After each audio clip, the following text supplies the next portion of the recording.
News देखने वाले centres को दिनेश भाई ग्राम वहाँ पे फिलहाल हम बास गांव के अंदर जो साध्वी कई दिन से तपस्या करी थी, साध्वी मायापुरी महाराज जी जो यहाँ पर तपस्या करी थी, उसके गुरु जी से मैं बातचीत करवाऊंगा आपकी और किस तरह क्या बातचीत हुई और लास्ट में आपको बताएंगे भाई ये तपस्या है इसके बारे में कैसे तपस्या की क्या साधु को तपस्या करनी चाहिए।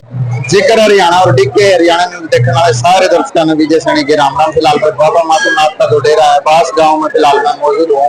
इस वक्त वनवासी का दिन और 41 दिन की जो कठोर तपस्या पंचदोनी तपस्या के बाद साध्वी जो मायापुरी जी महाराज हैं आज उन्होंने 41 दिन की तपस्या के बाद जो भंडारा भव्य विशाल भंडारा जो रखा है यहाँ पर तमाम जगह से बहुत से बड़े बड़े साधु महात्मा जो तपस्वी हैं वो यहाँ पर पहुंचे हैं। उनमें से एक साधु जो हमारे साथ है उनसे खास बातचीत करने का प्रयास करेंगे और जानकारी लेवांगे कि जो ये 41 दिन की जो तपस्या है पंचदोनी जो तपस्या वो जेठ के महीने में ही क्यों करी जावा है और क्या साध्वी भी इस तपस्या न कर सके, जैसे कि ये पहली बार यहाँ पे बाबा माधोनाथ के डेरे बास में साध्वी ने तपस्या की। इससे पहले जितने भी तपस्या हुए साधु महाराज जो बाबा के द्वारा की गई है सारी जानकारी लेंगे। प्रणाम गुरु जी।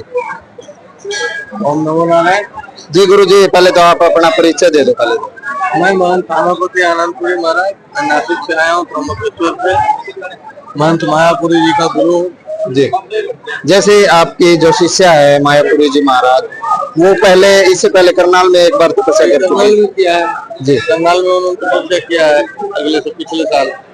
वो साधु योग में जब से आई कितनी उम्र थी उनकी जब वो पहली बार साधु योग में? उस समय 16-17 साल की उम्र थी जी।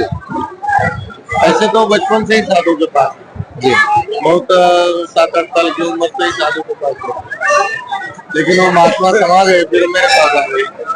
जैसे कुछ लोगों का कहना है कि जैसे साधु जो महिला साधु जैसे साध्वी हैं वो जो 41 दिन की जो तपस्या होती है कठोर तपस्या पंचदोनी तपस्या ये वो नहीं करते, बाबा लोग ही करते हैं। नहीं सुनिए मेरी बात, जब तब ये सबका अधिकार है जी।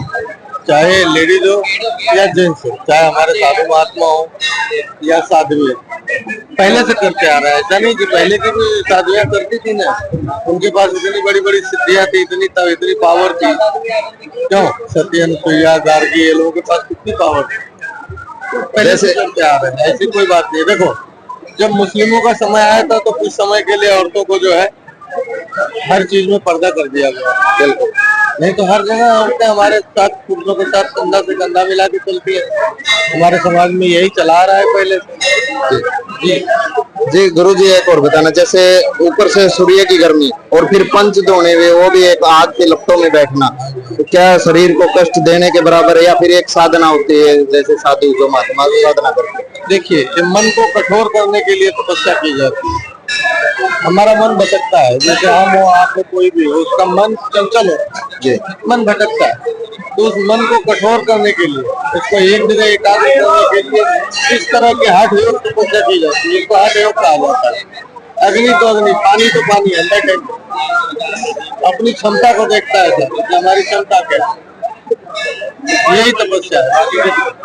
और जो ये भंडारा जो रखा जाता है 41 दिन के जेठ महीने में जो वनवासी आते हैं इसी को क्यों रखा जाता है, क्या इसका पीछे कोई रहस्य रहा? ऐसा है पहले तो महाराज जी करते थे, महाराजों ने 19 साल तपस्या किया इस जगह जी, इंद्रगिरी महाराज जी, तो उनका भंडारा पूर्णिमा को ही होता था, तो ये भंडारा पहले से ही चला आ रहा है।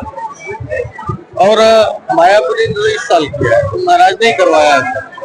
इंद्रगिरी महाराज ने बोला था कि चलो 30 दिन का कर लो, 31 दिन तो 31 दिन की तपस्या किया है।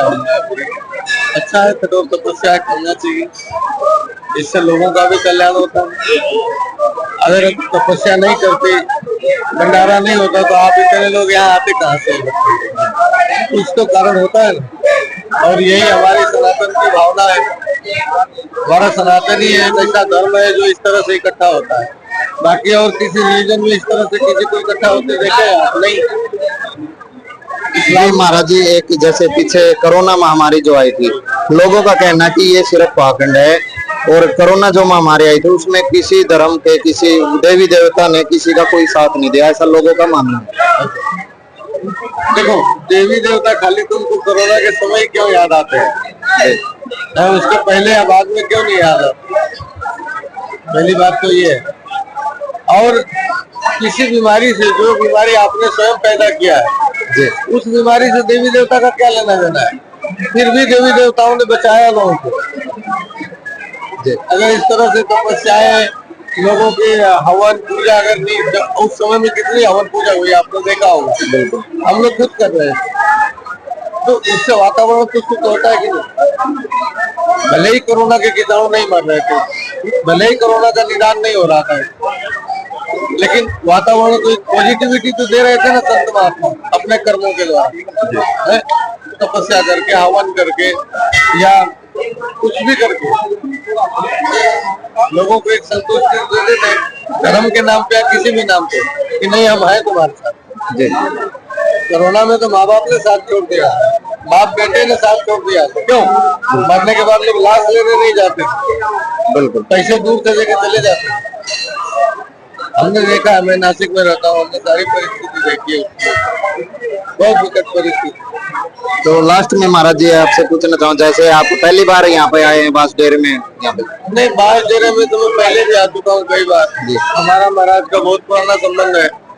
जो यहाँ की जो आज व्यवस्था की गई है, खाने पीने के भंडारा, जो भव्य दिव्य भंडारा रखा गया, उसके बारे में आपका क्या मानना है? क्या देखना, कैसी व्यवस्था की गई है? भंडारे की व्यवस्था तो अच्छी, आप खुद ही देख रहे हो, और आप खुद ही एनालिसिस कर लो देख करके कि क्या है, कैसा है, लोग कैसे हैं।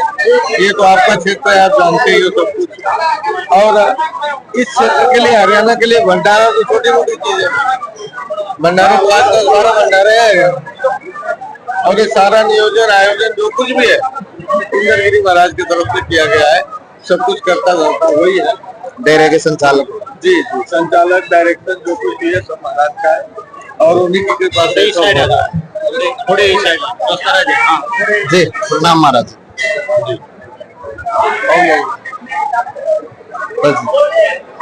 चलो, ये साधु महात्मा जो है लखन है, तेरा एंड तो खुद कर लिए। हेलो भाई, महाराज जी से बात करी, जो कि साधु मायापुरी जी महाराज के गुरु हैं, उनसे खास बातचीत करी, और कब वो साधु योग में आए और कब उन्होंने साधु योग का चोला पहना और कितनी तपस्या वो कर चुकी, सारी जानकारी आपको वीडियो मिल चुकी है। और वीडियो को ज्यादा से ज्यादा शेयर करते हुए एक सब जैसा कमेंट करते हो। फिर मिला किसी नेक्स्ट प्लेटफॉर्म पर। धन्यवाद।